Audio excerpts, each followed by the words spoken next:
Hello, cinephiles. If you don't have time but love a good story, you have come to the right place.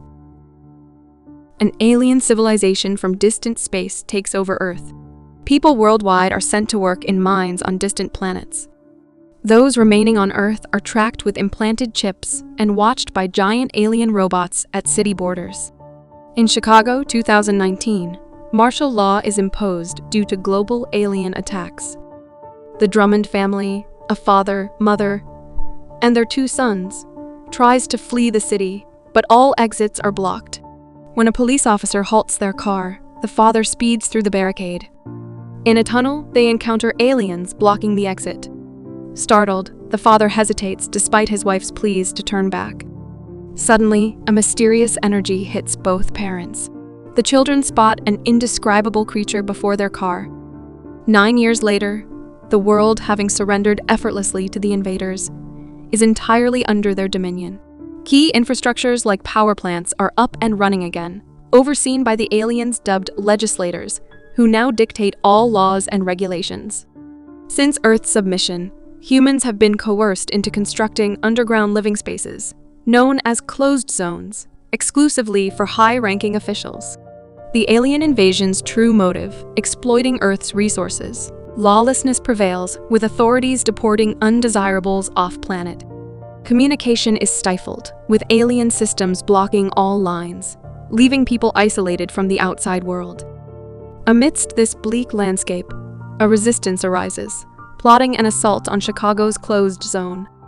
Yet, the attempt fails, leaving the zone unscathed and the rebels' fate uncertain. Though authorities claim they've been eradicated, this failure was meant to spark a revolution. But 9 years on, suspicion triggers intense police surveillance.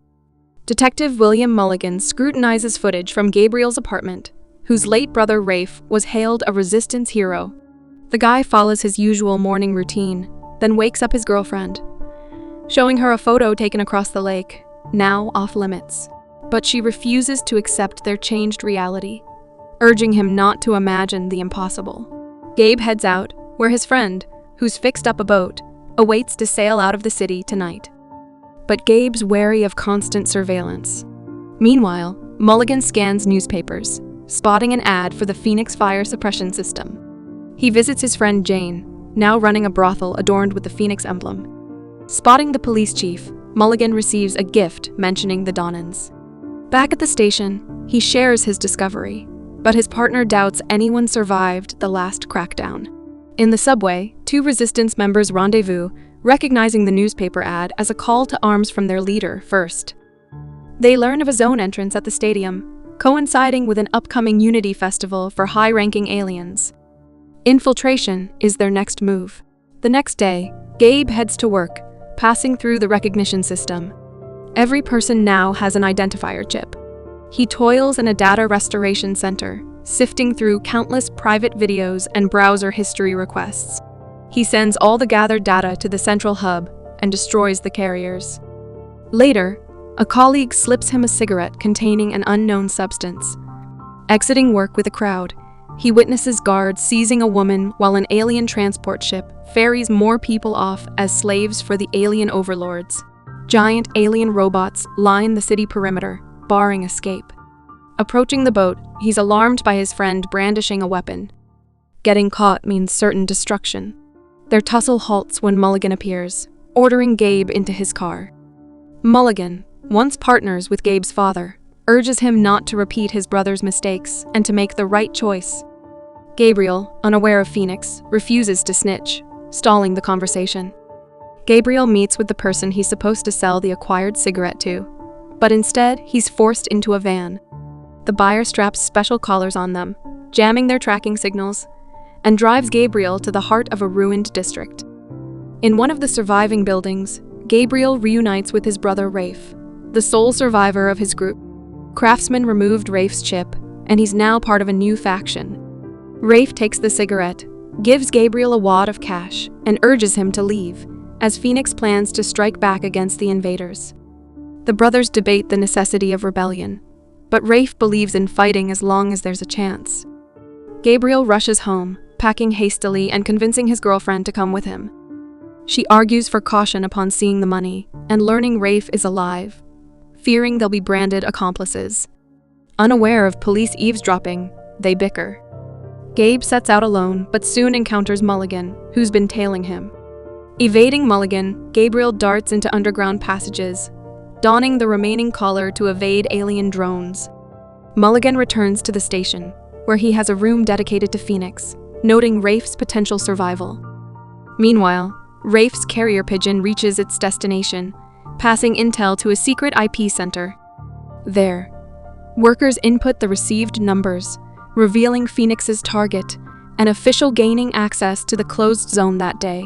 Newspapers swiftly publish Phoenix's announcement, prompting group members to mobilize. A radio operator plays a coded track, heard by a man walking his dog, who alerts a mechanic girl. They rush to an underground clinic, where a doctor skillfully removes tracking chips. After removing chips from deceased citizens, a doctor hands them over along with special mouth containers, ensuring wearers appear law-abiding. Meanwhile, a resistance member posing as a priest meets Rafe. They procure invisible explosive material from a girl, salvaged from a crashed alien ship. These explosives, undetectable by scanners when attached to skin or hair. Later, the resistance assembles. The leader distributes containers with new chips and reveals a photo of their target, an official attending the alien festival. They're also given poison capsules to evade capture. Infiltrating the festival, they attach the invisible explosives to the official, who detonates amidst the arriving aliens. The city locks down as police scour the streets for the attackers. The priest is the first casualty.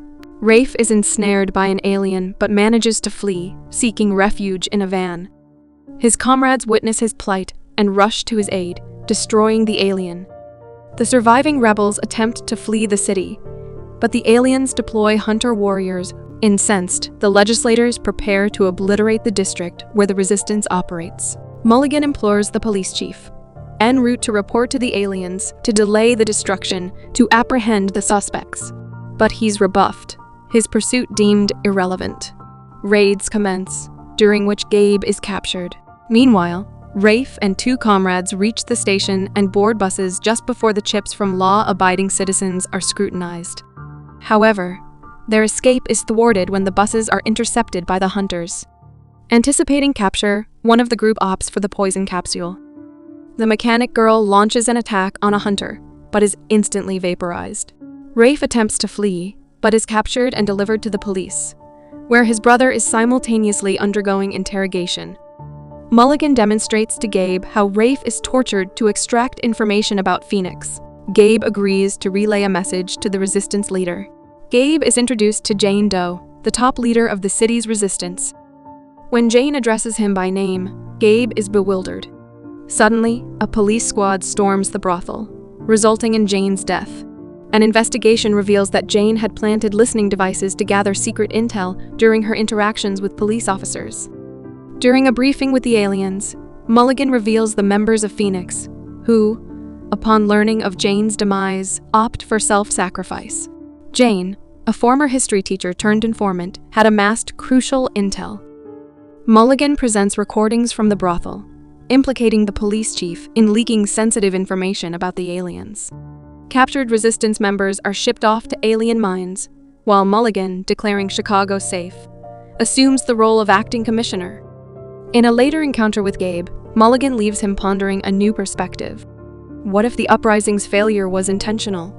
Mulligan hands Gabe a memory card from a phone once belonging to Jane.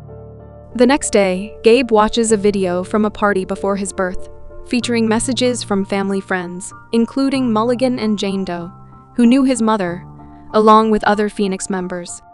Meanwhile, Mulligan gains access to the Earth Control Center and meets with the Legislators.